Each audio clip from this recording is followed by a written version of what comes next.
Di balik deru pembangunan dan berbagai program penanggulangan kemiskinan yang terus digembar-gemborkan, kisah memilukan datang dari sudut sepi desa Tanjung Haji Muda, Kecamatan Matangkuli, Kabupaten Aceh Utara, Provinsi Aceh. Ismail, seorang buruh tani bersama istri dan 3 anaknya, telah hidup dalam keterbatasan selama belasan tahun. Ia dan keluarganya tinggal di sebuah gubuk reot berukuran hanya 3 kali 4 meter. Gubuk yang mereka sebut sebagai rumah itu jauh dari kata layak huni. Lantainya masih berupa tanah, dindingnya dari terpal dan anyaman bambu yang sudah lapuk dan berlubang. Tiang penyangga bangunan dari batang bambu tua dan atapnya terbuat dari seng bekas yang berkarat dan bocor. Ironisnya lagi, tempat tinggal mereka sama sekali tidak memiliki fasilitas sanitasi dasar yang memadai. Dengan nada lirih dan mata berkaca-kaca, keluarga ini hanya mampu bekerja sebagai buruh tani harian dengan pendapatan tak menentu, antara Rp20.000 hingga Rp50.000 per hari.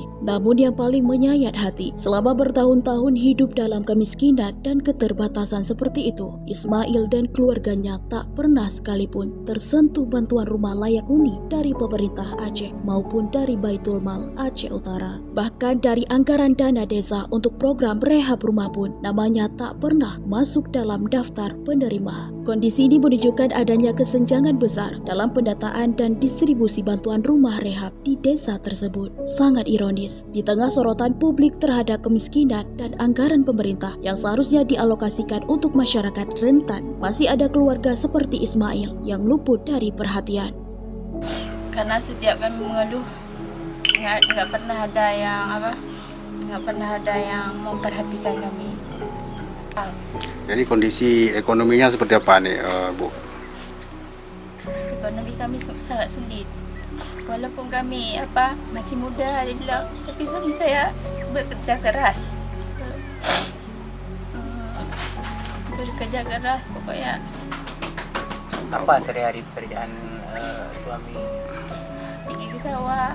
Apa Cuma dikerjakan. sebagai buruh istilahnya. Buruh kasar. Kalau kakak sendiri apa kegiatan sehari-hari? Saya nyuci dekat rumah orang. Untuk kebutuhan keluarga, apakah cukup kah? Tidak cukup, tapi apa boleh dibuat.